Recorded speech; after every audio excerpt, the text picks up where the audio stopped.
আজকে আমার সাথে অতিথি হিসেবে অনলাইনে যুক্ত আছেন সিনিয়র সাংবাদিক জাকারিয়া কাজল, আছেন জাতীয় প্রেস ক্লাবের সাধারণ সম্পাদক ইলিয়াস খান এবং আছেন হাবের সভাপতি শাহাদত হোসাইন তসলিম। স্বাগত জানাচ্ছি তিনজনকেই সংবাদ সম্প্রসারণে। এরপর যে আমরা হজ ব্যবস্থাপনা নিয়ে আজকে একটি খবর আছে সেটি নিয়ে আলোচনা করতে চাই। এবার পরিষ্কার হলো যে যদিও কয়েকদিন ধরে শোনা যাচ্ছিল, বিশেষ করে হজ প্রতিমন্ত্রী ধর্ম বিষয়ক প্রতিমন্ত্রী তিনি বলছিলেন যে এখন পর্যন্ত ক্লিয়ারেন্স পুরোপুরি পাওয়া যায়নি, তবে হতে পারে। আজকে পরিষ্কার একটি ধারণা পাওয়া গেল যে এবারও গতবারের মতো হাজিরা হজ করতে যেতে পারবেন না যারা হজ করতে চাইতেন বা চেয়েছিলেন। একটু আপনার কাছে জানতে চাই শাহাদত হোসেন তসলিম, বিষয়টি পুরোপুরি চূড়ান্ত হলো এবং একটা বিষয় বা একটা সংখ্যা কিন্তু থেকেই যায় যে এবারও কিন্তু হজ করতে যাওয়ার জন্য অনেকেই বিভিন্ন এজেন্সির কাছে টাকা জমা দিয়েছেন। সেই টাকাগুলো আসলে তারা ফেরত পাবেন কিনা সেই গ্যারান্টি আসলে কতটা আছে? ধন্যবাদ আপনাকে এবং আপনার মাধ্যমে সমস্ত দর্শক শ্রোতাদেরকে। হজ একটি অতি গুরুত্বপূর্ণ ধর্মীয় ইবাদত, ফরজ ইবাদত। বাংলাদেশের লক্ষ লক্ষ মানুষ প্রতি বছর অপেক্ষা করেন হজে যাওয়ার জন্য এবং প্রতি বছর 1,27,000 হজযাত্রী হজে গমন করেন। এটা বাংলাদেশের জনসংখ্যার আনুপাতিক হারে কোটা সৌদি সরকারের পক্ষ থেকে। কিন্তু করোনা মহামারীর এই 2 বছর অর্থাৎ 2020 এবং 21 সালে আর বাংলাদেশে কোনো হজযাত্রী হজে যেতে পারছেন না, 20-এ যেতে পারেন নাই এবং 21-এও পারবেন না। এবং আপনি যথার্থ বলেছেন এবং নিউজে আর বিস্তারিত দেখানো হয়েছে। আপনি যে বিষয়টি এখানে নিয়ে এসেছেন যে তারা টাকা পাবেন কিনা, আমাদের এখানে 2020 সালে হজে গমনের জন্য 67,000 হজযাত্রী নিবন্ধিত ছিলেন। নিবন্ধিত মিন্স ওনারা পূর্ণ টাকা পরিশোধ করে অপেক্ষা করছিলেন হজে গমনের জন্য। 20 সালে যেহেতু হজ হয়নি, তখনই আমরা একটা সিদ্ধান্ত নিয়েছিলাম যে যারা নিবন্ধিত হজযাত্রী অর্থাৎ সম্পূর্ণরূপে প্রস্তুত যাওয়ার জন্য এবং টাকা পয়সা জমা দিয়েছেন, ওনারা চাইলেই ওনাদের টাকা ফেরত নিতে পারেন নিবন্ধন এবং প্রাক নিবন্ধন ক্যান্সেল করে। সেই মোতাবেকই আমরা 2020 সাল থেকেই যারাই চান তাদেরকে টাকা ফেরত দেওয়ার প্রক্রিয়াটি চালু আছে। এই ক্ষেত্রে যেটা হয়, তিনি হয়তো টাকা উজ্জ্বল না করলে পরবর্তী বছরে যখন হজ হবে তিনি প্রায়োরিটি পাবেন, আর উজ্জ্বল করলে সেটা ওনার নিবন্ধন প্রাক নিবন্ধনটা ক্যান্সেল হবে। এক্ষেত্রে আরেকটা বিষয় যে টাকা ফেরত পাবেন বা টাকাগুলি কোথায় ইত্যাদি অনেকের মনে অনেক প্রশ্ন থাকতে পারে। একেবারেই খুব সুরক্ষিত। এটা হজ যাত্রীদের এই নিবন্ধন প্রাক নিবন্ধনের টাকা সরকারি ব্যবস্থাপনায় ব্যাংকে থাকে কিন্তু ব্লক করা। সো এই টাকাটি কারোর উঠানোর বা এখান থেকে কোন রকমের এটাকে স্থানান্তরিত করার কোনো সুযোগ নাই। শুধুমাত্র হজ যাত্রীর ইচ্ছার পরিপ্রেক্ষিতে এই বিষয়ে পরবর্তী ব্যবস্থা তার মানে আর্থিক জায়গার যে নিশ্চয়তা সেটি আপনি দিচ্ছেন। আরেকটা বিষয় একটু বলবেন কিনা শাহাদত হোসেন তসলিম, যে অনেকে তো ওমরাও করতে যাবেন বা এরকম একটি পরিকল্পনা নিয়েছেন, সেই ওমরা করার কি সুযোগ থাকবে নাকি একই রকম করোনার যে পরিস্থিতি সেটি বহাল থাকলে ওমরা করারও সুযোগ পাবেন না তারা? দেখুন, উমরা একটি চলমান প্রক্রিয়া। উমরা অ্যাকচুয়ালি রিলিজিয়াস ট্যুরিজম। উমরা সারা বছরই কিন্তু হজের সময় ছাড়া সারা বছর উমরা চলমান থাকে, এটাই নিয়ম। কিন্তু করোনা মহামারী আসার পর থেকে উমরা যাওয়া বন্ধ আছে বাংলাদেশ থেকে। এখন উমরা যাওয়ার জন্য আমাদেরকে যা করতে হবে, সৌদি আরব এখনকার যেটা দৃশ্যমান যে দুটো টিকা না থাকলে কাউকে আর সৌদি আরবে প্রবেশের সুযোগ দিচ্ছেন না। দিলেও অনেক এমন শর্ত দিচ্ছেন যে শর্তগুলি প্রতিপালন করা আমাদের উমরা যাত্রীদের জন্য কঠিন হবে। সঙ্গত কারণে ভবিষ্যতে উমরা চালু হবে। আমি এই বিষয়ে মোটামুটি বুঝতে পারছি যে তারা এই বিষয়ে ব্যবস্থা গ্রহণ করেছেন এবং উমরা চালু ছিল কিছুদিন আগেও, বাট শর্ত ছিল শর্তটি কঠিন ছিল। এখনো সামনে আমরা যদি আমাদের নাগরিকদের দুটো টিকার আওতায় আনতে পারি যেসব নাগরিকজন, তাহলে ওনারা স্বাস্থ্যবিধি মেনে সামনে হজের পরে, কিন্তু উমরা কখনোই হজের যে ডিউরেশন থাকে জিলহজ মাসে উমরা যেতে পারে না। জিলহজের পরে অর্থাৎ আগামী হজের তারিখ নির্ধারিত হবে আপনি 20 জুলাই ধরেন, 20 জুলাই বা 19 জুলাই যদি হজ হয়, 19 বা 20 জুলাই হবে, তারও আরো পরে 1 মাস পর থেকে উমরা যেতে পারেন। তবে তাদের দুটো টিকা দেওয়া থাকতে হবে এবং অন্যান্য স্বাস্থ্যবিধি মেনে শর্ত মেনে উমরা যাওয়ার জন্য জি প্রস্তুতি নিতে পারে। ধন্যবাদ। বিষয়টি পরিষ্কার। শাহাদাত হোসাইন তসলিম, বিষয়টি পরিষ্কার হলো। জাকারিয়া কাজল, আপনার কাছে একটু যেতে চাই এবং এই বিষয়টি আপনার কাছে একটু জানতে চাই যে গত বছরও বাংলাদেশ সহ অন্যান্য কোনো দেশের যারা হজ করতে চাইছিলেন তারা যেতে পারেননি, এবারও ঠিক একই অবস্থা হলো এবং করোনার যেই প্রকোপ সেই পরিস্থিতির আসলে কারণে, খুবই যৌক্তিক কারণ। একটু জানতে চাই, যেটি আমাদের সঙ্গে এই হাবের সভাপতি বললেন যে টাকা পাওয়ার বিষয়টির অনেকটা ক্লিয়ারেন্স আছে, এটি সরকারি হিসাবেই থাকে, ফলে এখান থেকে টাকা চলে যাওয়ার কোনো মানে দুশ্চিন্তা নেই এটি নিয়ে। আপনাদের অভিজ্ঞতা কি বলে একটু বলবেন কিনা? মানে অনেক সময় তো আমরা আসলে হাজিদেরকে বলতে শুনি। জি, আমি যেটা জানতে চাই সাদের সাহেবের কাছে, আপনারা তো মানে নিয়মটা বললেন, কিন্তু আপনাদের কাছে কি এমন কোনো পরিসংখ্যান আছে কিনা গত বছরের নিবন্ধিত কতজন টাকা ফেরত নিয়েছেন? কেউ কি নিয়েছেন বা কতজন নিয়েছেন কি সেটা জানেন আপনারা? হ্যাঁ হ্যাঁ হ্যাঁ, জি জি জি। আমাদের লাস্ট ইয়ারের স্ট্যাটিস্টিক্স হলো আপনার ৬৭,০০০ হজ যাত্রী ২০২০ সালের জন্য নিবন্ধিত হয়েছিলেন। কারণ ২০২০ সালে যখন নিবন্ধন চলছিল তখনই কিন্তু করোনা মহামারী পৃথিবীতে আঘাত হানে। সেটা ঠিক আছে, সেই কারণে নিবন্ধিতদের কতজন টাকা ফেরত নিয়েছেন? হ্যাঁ, ৬৭,০০০ থেকে ৬,০০০ জন আবেদন করেছেন এবং ওনারা যথারীতি ওনাদের টাকা ফেরত পেয়েছেন। এটা ওনাদের অ্যাকাউন্টে আমরা নতুন করে একটা সিস্টেম চালু করেছি, সরাসরি ওনাদের অ্যাকাউন্টে সেই টাকা দেওয়া হয়। এখন দেখেন ৬,০০০ যদি নিয়ে থাকে রোমা, আরো ৬১,০০০ নেননি, তারা আশা করেছিলেন যে এবছর তারা হজে যাবেন। কারণ সাধু সাহেব কিন্তু একটা কথা বলেছেন যে নিতে হলে নিবন্ধন বাতিল করে নিতে হবে, পরের বার প্রায়োরিটি পাবে না। এটা কিন্তু যারা হজ যাত্রী বা হজ গমন হচ্ছে তাদের মধ্যে একটা কনফিউশন ক্রিয়েট করে, আমি যদি টাকা উঠিয়ে নিই আমি হয়তো কখনোই যেতে পারবো না, এরকম একটা আশঙ্কার জায়গা তৈরি হয়। এবারও যেতে পারছে না, তার মানে ২ বছর হয়ে, এবার কি আমরা নিবন্ধন করেছিলেন আপনারা? জি না, এবার কোনো নিবন্ধন করা হয়নি। তারা ২০২০ সালে নিবন্ধিত হজ যাত্রী। এবার নতুন করে নিবন্ধন করা হয়নি। ওই টাকাটা আছে এবং আমার ধারণা অনেকেই নিয়ে যাবে, কিন্তু আমি যেটা মনে করি আবার আগামী বছর কি হবে না হবে এটাও তো আমরা শিওর না। প্লাস হজে যারা যান, আমাদের দেশে কিন্তু বেশিরভাগই বয়োজ্যেষ্ঠরাই হজে যান। ধরেন খোদা না করুক এই নিবন্ধিত কেউ যদি মারা যান, তখন তার উত্তরাধিকার নির্ণয় কিন্তু একটা জটিল প্রক্রিয়া হবে। সেক্ষেত্রে কি আপনাদের কোনো চিন্তা ভাবনা আছে বা কিভাবে এটা ফেরত দিবে, এটা কি তাদের কাছে ক্লিয়ার করেছেন আপনারা? ধরেন আমার বয়স বেশি, আমি মারা গেলাম, তখন কি আল্লাহ না করুক আপনি দীর্ঘদিন, না আমি আমার আল্লাহ না করুক আপনি দীর্ঘদিন বেঁচে থাকেন। জি, তবে যারা বুঝতে পেরেছি আমি, তাদের কারো যদি এরকম একটা, আমি তাদের কথাই বলছি, সেক্ষেত্রে পরিবার কিভাবে টাকাটা পাবে? না, এটা এরকম সমস্যা আমরা গত অন্যান্য বছরগুলিতে আমরা দেখেছি।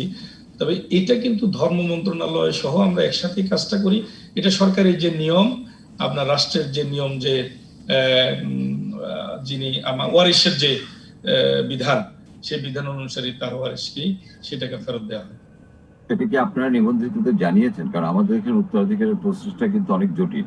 সাকসেশন সার্টিফিকেট লাগবে, নো অবজেকশন সার্টিফিকেট লাগবে, মানে এটা কি আপনারা ফর্মালি, কারণ দেখেন যারা এই ৬৭,০০০ মধ্যে অনেকেই কিন্তু আছেন যে ঢাকা শহরে প্রথম এসে প্রথম বিমানে চড়ে হজে যাওয়ার জন্য, এছাড়া তাদের আর কোনো যোগাযোগই থাকে না। সেই ব্যক্তিদের প্রক্রিয়াটি সম্পর্কে অনেকে জানেন না। আপনি আসলে ভালো বলেছেন এই বিষয়টি সম্পর্কে। হ্যাঁ, এই বিষয়টি আপনি যথার্থ বলেছেন। এজ ইউজুয়ালি আমরা যে জাতীয়ভাবে যে এটা প্র্যাকটিস হচ্ছে সেভাবে এখনো পর্যন্ত এটা করা হচ্ছে। আলাদাভাবে তাদেরকে জানিয়ে রাখলে, হয়তো এখানে কোনো একটা ফর্ম ফিল আপ করে রাখলে, কোনো একটা কিছু করে রাখলে তাদের জন্য পরবর্তীতে যেহেতু সিদ্ধান্ত নিতে সুবিধা হবে। আপনি যথার্থ ভালো বলেছেন। আমি আশা করি আপনারা এই উদ্যোগটা নেবেন, কারণ এই উদ্যোগটা নিলে যারা যাচ্ছেন তারা উপকৃত হবে। আশা করি এই উদ্যোগটা আপনারা নেবেন। একটা বিষয় আমার কাছে স্পষ্ট হলো না, আপনি যে বলেছেন যে গত বছর 67,000 রেজিস্ট্রেশন করেছিলেন, এর থেকে 6,000 তুলে নিয়েছেন টাকা বললেন, 61,000 বাকি আছে। আপনারা কোনো রেজিস্ট্রেশন নেননি, কিন্তু বাট আমরা তো জানি যে 1,27,000 জন প্রতি বছর মোটামুটি যায়। তো আপনারা কি আগে আস করতে পেরেছিলেন যে করোনার দ্বিতীয় ওয়েভ, সেকেন্ড ওয়েভ আসতে পারে, যে কারণে এবার রেজিস্ট্রেশন করছে, এরকম কি হয়েছিল? হ্যাঁ, ইলিয়াস ভাই, আপনাকে আমি বিষয়টি পরিষ্কার করছি। প্রথমত আমাদের কাছে কিন্তু দুইটা ধাপ হয়, প্রাক নিবন্ধন এবং নিবন্ধন, pre registration and registration. Pre registration হলেন অনলি নাম লেখানো, যিনি নাম লেখালেন এর অর্থ দাঁড়ায় তিনি হজে যেতে আগ্রহী, কিন্তু কোন বছর তিনি যেতে পারবেন এটা সরকার বা পদ্ধতি এটা বা সিস্টেম আমাদের ডাটাবেস বলতে পারবে না। কারণ প্রতি বছর হজ চুক্তি হওয়ার পরে সৌদি সরকার থেকে নির্দিষ্ট কোটা প্রাপ্তির পরে সেই প্রাক নিবন্ধিত হজ যাত্রীদের প্রথম সিরিয়াল থেকে আমাদের সাধারণত 1,27,000 হয়, 1,27,000কে আহ্বান করা হয়, আপনারা আসুন প্রায়োরিটি বেসিসে। যদি কেউ কম আসে পরের সিরিয়াল থেকে সেটাকে ফিল আপ করা হয়। আচ্ছা। এখন 2020 সালে এসে যখন প্রাক নিবন্ধন থেকে নিবন্ধনটা চলছিল, তখন কিন্তু আমাদের কোটা ছিল, সেই বছর আমাদেরকে সৌদি সরকার 10,000 বেশি দিয়েছিল, 1,37,000। কিন্তু 20 সালের সেই সময় যখন নিবন্ধন চলছিল, তখনই কিন্তু করোনা প্যান্ডামিকের কারণে আপনি যথার্থ বলেছেন, তখন 67,000 মাত্র আগ্রহ প্রকাশ করেছে, 1,37,000 করে নেই। বাট আমাদের কিন্তু প্রাক নিবন্ধিত কিন্তু এখনো টোটাল মিলে 2.5 লাখের উপরে আছে, 2.5 লাখের উপরে আছে হজযাত্রী। তো 2021 সালে এসে আমরা এটা করিই নাই, কারণ শুধু মানুষ থেকে টাকা নিয়ে কাউকে, এই বিষয়টা আমরা খুব সাবধানী ছিলাম। আপনি যদি গত কয়েক মাসের মিডিয়া দেখেন, প্রতি সেন্টেন্সের পরে আমরা বলেছি যে এবছর অনিশ্চিত, এখনো বলা যাচ্ছে না। কারণ আমাদের সাবধান থাকতে হবে, শুধু কাউকে বিভ্রান্ত করা এবং ওনারা যাতে অপ্রয়োজনে টাকা জমা দিয়ে ওনারা এটা যাতে না করেন। কারণ প্রাক নিবন্ধনটা সিরিয়াল আছে, উনি সিরিয়ালে থাকবেন, অ্যাকর্ডিং টু সিরিয়াল মেনটেন করা হবে। তো এই কারণে 2021 সালে আর করা হয় নাই, 20 সালে ওনাদেরকে রাখা হয়েছে। কারণ আমরা জানতাম 21 সালে যদিও হয় সেটা খুব যৎসামান্য হবে, আমরা বুঝতেছিলাম যদি হতো। তো সেটাও হয়নি বলে সাবধানতা আমাদের সেরকম একটা পূর্ব প্রস্তুতি আপনাদের ছিল। আরেকটা বিষয় আমি এক মিনিট জানতে চাচ্ছি, আপনি যেটা বললেন যে ওমরার ব্যাপারে অনেক শর্ত আছে, কিন্তু ওমরার ব্যাপারে কি ওমরাটা হবে? কারণ ওমরা আগেও হয়েছে। আমি খালি জানতে চাচ্ছি, আমাদের যারা শ্রমিক ওখানে কাজ করেন তাদের বেলায় যেমন 14 দিনের কোয়ারেন্টাইন একটা আছে, বার আছে, ওমরার বেলাও কি এটা আছে যে ওখানে গিয়ে 14 দিন কোয়ারেন্টাইন করতে হবে নিজ খরচে হোটেলে? উমরাটা আসলে চলমানই ছিল, কিন্তু কেন আমাদের এখান থেকে যায় না একটু আমি আপনাকে বলি। উমরা শর্তটা আছে কিনা যে 14 দিন? হ্যাঁ, শর্তটা আছে। আচ্ছা, আমি একটা জিনিস জানতে চাই ভাই, যে হস্ত আমাদের একটি পবিত্র একটি আবেগের জায়গা। তো সৌদি সরকার কি এরকম পারতো যে এক দেশ থেকে স্বল্প সংখ্যক লোক নিয়ে যায়, কিছু লোক অন্তত হজ পালন করতে পারলো? তাহলে তো সারা বিশ্ব থেকে আসলে নিতে হবে ইলিয়াস খান। একটি সুযোগ আছে কিনা, ছিল কিনা আসলে? দেখুন একটু ইলিয়াস ভাই, এটা একটু ব্যাখ্যা দিই আপনাকে। সৌদি হজ ও উমরা মন্ত্রণালয় যে চিঠিটা দিয়ে সারা পৃথিবীবাসীকে জানিয়েছে, চিঠিটা আমার কাছে আছে। এই চিঠিটাতে তারা লিখেছে যে হজ অতি পবিত্র, মানুষের এক হলো তার ফরজ ইবাদত, দ্বিতীয়ত তার আবেগ অনুভূতির সাথে এটা সংশ্লিষ্ট, অনেক কাঙ্ক্ষিত। কিন্তু পাশাপাশি কোনো ইবাদত, কোনো আকাঙ্ক্ষা, কোনো অনুভূতি স্বাস্থ্য মানুষের ঝুঁকির মধ্যে ফেলা উচিত নয়। যারা অথরিটি থাকে সেই দায়িত্বশীলতার জায়গা থেকে সৌদি কর্তৃপক্ষ এই সিদ্ধান্তটি নিতে, ওনারা যে শুধু স্বাভাবিকভাবে অ্যাডমিনিস্ট্রেটিভ ওয়েতে নিয়েছেন তা নয়, 2 মসজিদের গ্র্যান্ড মুফতিগণ সহ তাদের উম্মুল কোরা বিশ্ববিদ্যালয়, মদিনা বিশ্ববিদ্যালয় সহ অন্যান্য বিশ্ববিদ্যালয়ের সমস্ত ধর্মীয় স্কলার যারা, তাদেরকে দিয়ে তারা একটা বড় অ্যাডভাইজরি কমিটি করেছে। সেই কমিটি সিদ্ধান্ত নিয়েছে যে না, কারণ হজে সারা পৃথিবীর লোক আসে, যেহেতু মক্কা একটা কেন্দ্র, এখানে যদি আক্রান্ত হয় তার মানে আপনি ভেরিয়েন্টটা সারা পৃথিবীতে নতুন ভেরিয়েন্টগুলি ছড়ায় গেল। পাশাপাশি কিন্তু তারা কিন্তু কম দিচ্ছে, মাত্র 60,000 লোক হজ করবে, তার মধ্যে আবার অনেক নিজেদের মধ্যে, নিজের দেশের মধ্যে যারা থাকবে নিজের দেশে। জি, আমরা এই পার্টের আলোচনা শেষ করতে চাই, আমাদের সময় শেষ হয়ে গেছে এই পার্টের আলোচনার। দুঃখিত, পুরো আলোচনা আমরা রাখতে পারলাম না। আপনাকে শাহাদাত হোসেন তসলিম ধন্যবাদ জানাচ্ছি আপনাকে আমাদের আয়োজনে সময় দেওয়ার জন্য। বিরতির পরে আবারও স্বাগত নিটোল টাটা নিবেদিত সংবাদ সম্প্রসারণে। সাথে যুক্ত আছেন সিনিয়র সাংবাদিক জাকারিয়া কাজল, আছেন জাতীয় প্রেস ক্লাবের সাধারণ সম্পাদক ইলিয়াস খান, এবং মাত্রই আমাদের সঙ্গে যুক্ত হলেন চ্যানেল আই এর ক্রীড়া সম্পাদক সাইদুর রহমান শামীম। তিনজনকে আবারও স্বাগত জানাচ্ছি আমাদের আজকে সংবাদ সম্প্রসারণে। সাইদুর রহমান শামীম, আপনার সঙ্গে আমরা আজকে কথা বলতে চাই। সাকিব আল হাসান, তার যে আজকে শাস্তি দেওয়া হলো 3 ম্যাচ নিষিদ্ধ এবং 5 লাখ টাকা জরিমানা, এই ঘটনা নতুন নয়, এর আগেও এমন শাস্তি দেওয়া হয়েছে, জরিমানা করা হয়েছে। একটু জানতে চাইবো, সাকিবের আচরণে কি কোনো পরিবর্তন মনে হচ্ছে, বা পরিবর্তন কি আসলে হচ্ছে কোনো, নাকি জরিমানা এবং দিয়ে খালাস?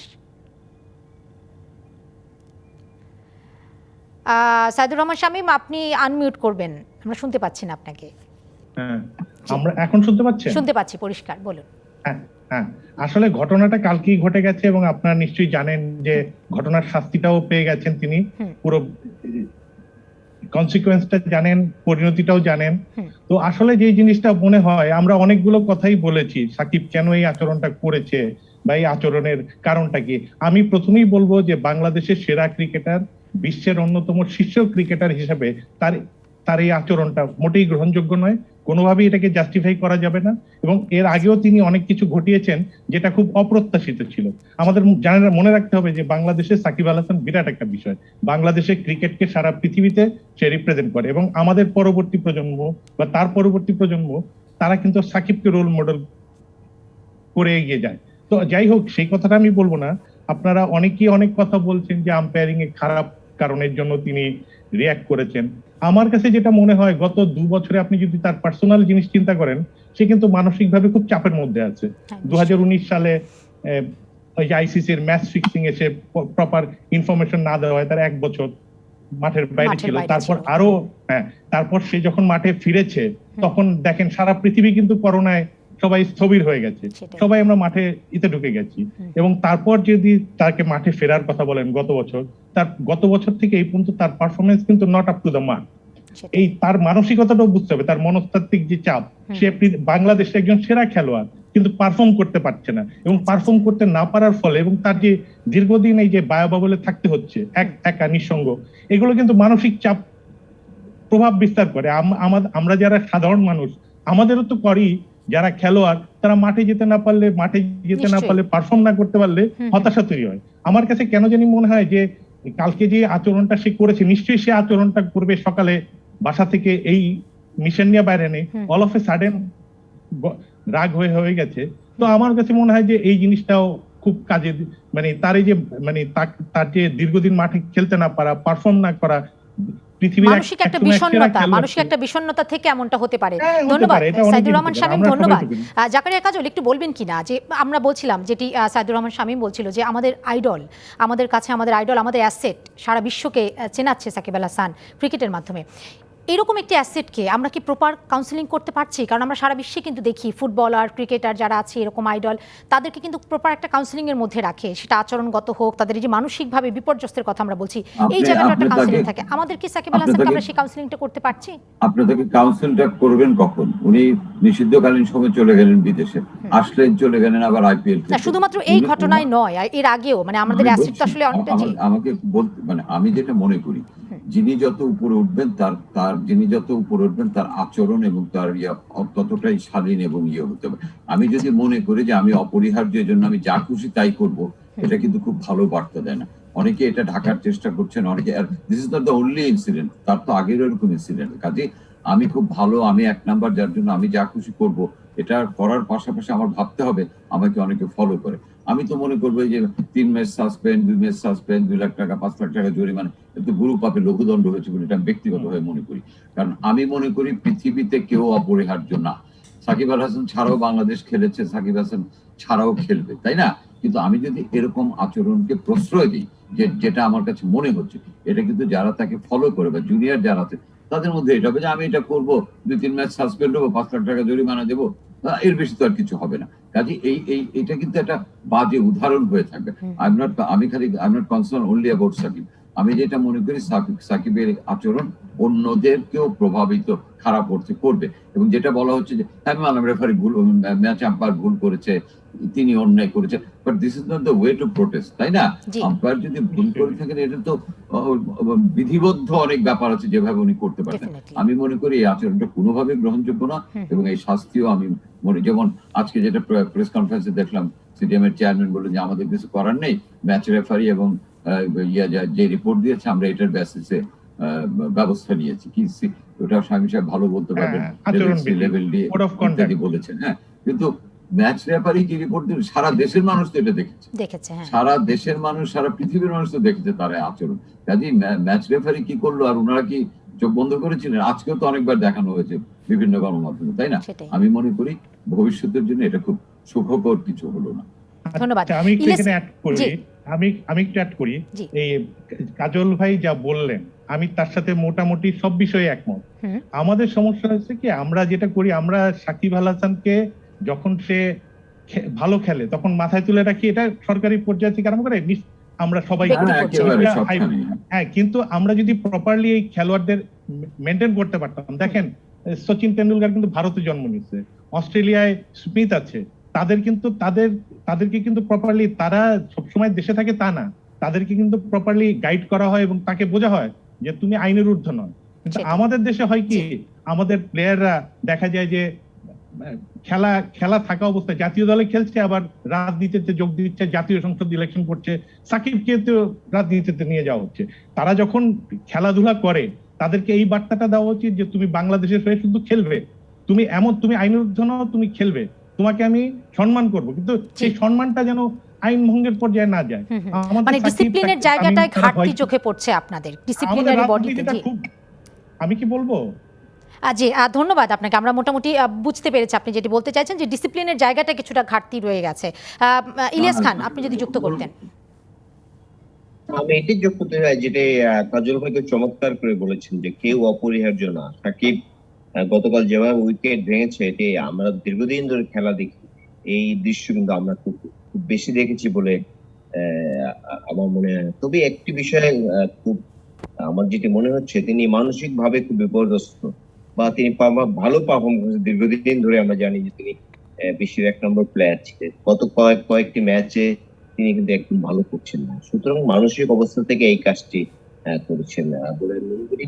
খুব ভালো খেলোয়াড় হলে হয় না, যারা গ্রেট প্লেয়ার, যেমন একটু আগে এসছে যে ভারতের সচিন তেন্ডুলকর ছিলেন, বা পাকিস্তান ইনজামুল হক, বা স্টিভ না বড় জ্যাক কেলি, বড় বড় প্লেয়ার যারা, তারা কিন্তু মেজাজ হারাতে খুব কম দেখবেন, তারা এরকম মাঠ থেকে কিন্তু শো করবে না। সুতরাং আমি বলতে চাই যে কথাটি বাংলাদেশের সবচেয়ে বড় প্রবণতা হচ্ছে যে খেলোয়াড়রা একটু ভালো করলেই তাদেরকে সরকারের পক্ষ থেকে ফ্ল্যাট দেওয়া হচ্ছে, বলা হচ্ছে এই দেওয়া হবে সেই দেওয়া হবে।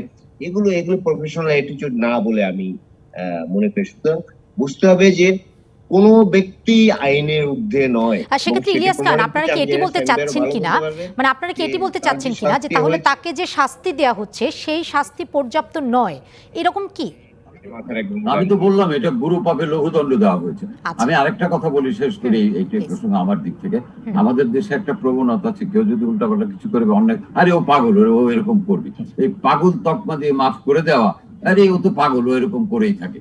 এটা কিন্তু একটা মানে অনেক ক্ষেত্রে তুমি পাগল বলে মাফ করে দাও, এবং এই যে মানসিক ইত্যাদি ইত্যাদি। আমি যেটা মনে করি এইসব বিষয়ে হালকাভাবে দেখেন। তবে আমি স্বামী সাহেবের সঙ্গে একমত, তাদের আমরা ওভার ফোকাস করে ফেলি বোধ হয়। ওভার ফোকাসটা রাষ্ট্রীয় পর্যায়ে হয়, লাখ পর্যায়ে হয়, বোর্ড পর্যায়ে হয়। ওভার ফোকাসটা অনেক সময় ওই বলে না যে মানে নিজের ক্ষমতার বাইরে যদি কেউ সম্মান পেয়ে যান বা বেশি ফোকাসড হয়ে যান, তাল রাখতে পারে না। এই বিষয়গুলো একটু নজর রাখুন। এই ক্ষেত্রে আমি স্বামী সাহেবের সঙ্গে সম্পূর্ণ একমত। সাইদুর রহমান শামীম, খুব কম সময় কিছু যুক্ত করবেন কিনা? না, আমি একটা জিনিস যুক্ত করবো, এই যে মানে আপনারা বলছেন যে এই শাস্তিটা কম হয়েছে, আসলে এই শাস্তিটা হয় কি, আইসিসির একটা স্পেসিফিক কোড অফ কন্ডাক্ট আছে, এবং এই শাস্তিটা কতটা গুরুতর হবে সেটা কিন্তু ডিপেন্ড করে যে ওদিন কালকে ম্যাচের দুই আম্পায়ার এবং তাদের যে ম্যাচ রেফারি তাদের রিপোর্টের উপর। এখন দেখবেন কি আমাদের দেশে হয় কি, মোহামেডান আবাহনী বা বড় টিম, বড় খেলোয়াড়, তারা প্রপারলি শাস্তি পায় না কেন? তাদেরকে ওই কিছুটা ওই যে বললেন যে এক্সাম্পশন দেওয়া হয়, মাফ করে দেওয়া হয়, বা বলা হয় যে যাক এবারের মতো মাফ করে দাও। সাকিব কিন্তু এর আগে অনেক কিছুই ঘটিয়েছে যেটা খুবই অপ্রত্যাশিত ছিল, এবং খুব অশ্লীল ইঙ্গিত করেছে গ্যালারির দর্শকদের প্রতি, সেখানেও কিন্তু ছাড় পেয়েছে। আসলে হয় কি, আমরা যদি প্রপারলি রাজনীতি মুক্ত করতে পারি খেলাটাকে, এবং খেলাটাকে যদি একটা শৃঙ্খলার মধ্যে আনতে পারি, বাংলাদেশ ক্রিকেট বোর্ড বলেন বা ফুটবলে বলেন যে আপনি যদি অপরাধ করেন সেই শাস্তিটা খুব কঠিন হবে। আপনি এই যে কাজল ভাই যেটা বললেন, আমি তার সাথে একমত।